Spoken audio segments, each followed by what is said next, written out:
We have Dr. Stephen Greer. He's founder of the Center for the Study of Extraterrestrial Intelligence, also the Disclosure Project. We welcome in Professor of Science and Astrophysicist at Harvard, Avi Loeb, as well as retired U.S. Navy Chief Master at Arms and investigative filmmaker Sean Cahill. Thank you, all three of you, for being here. And I know all of you watched every moment of this today. Sean, I actually want to start with you because you were an eyewitness to part of the Tic Tac incident that was described today. What is your reaction to the hearing today?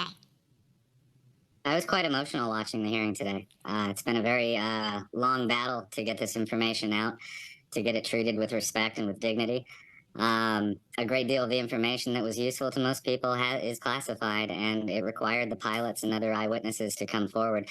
So I'm very heartened by what happened today. We have truly crossed the Rubicon. This is a very historic event. Is there a moment in particular that made you particularly emotional today? It was towards the end of one of the gentleman's speeches where I believe it was Representative Burchett, where he acknowledged all of the people who have worked behind the scenes over the years to keep this alive and to not allow it to be obfuscated to the point where it was completely disregarded. I represent a great deal of those people, and I work with them every day, and you may hear it in my voice right now. We have truly achieved something revolutionary today, and I look forward to the results. Yeah, I really feel that from you. And Dr. Greer, what stood out most to you today?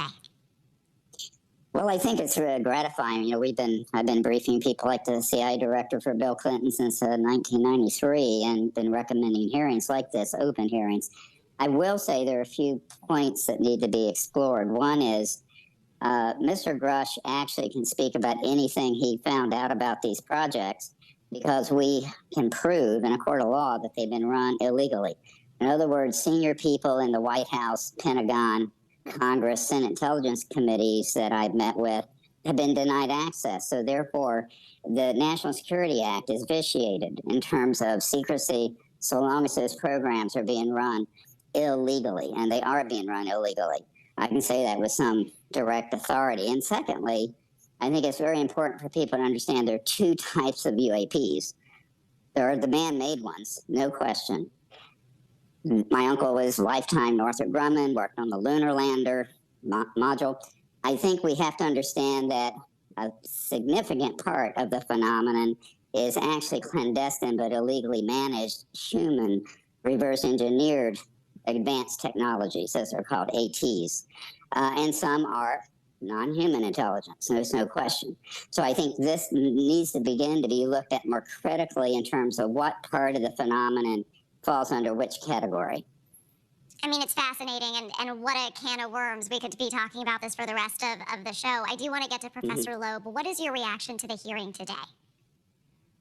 Well, I think what's most important is the evidence, the information, the factual information that we heard. You can think of yourself as a member of a jury, learning about what the witnesses are talking about and trying to decide whether it's credible and what your verdict might be.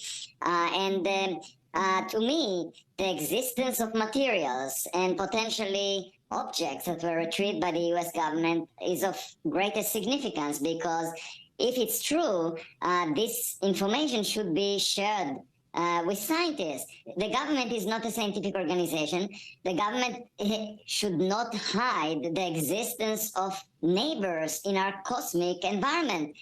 This is a subject that scientists should be engaged in, and in fact I am. The sky is not classified, the oceans are not classified. This has nothing to do with national security because anything coming from thousands of light years away doesn't care about how we split the land on this rock.